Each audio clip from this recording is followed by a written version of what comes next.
Tonight I'm making chicken, sauteed mushrooms, some spinach with a little bit of butter, and then cutting up the chicken, getting it ready for the sauce.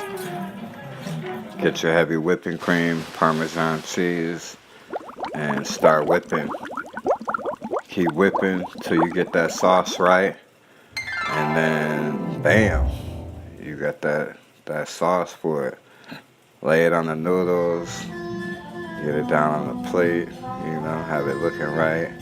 You gotta be, it can't be on a paper plate. And then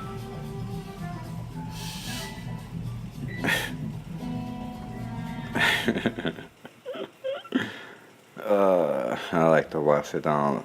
Apple juice, my favorite shit at the moment. And that's that.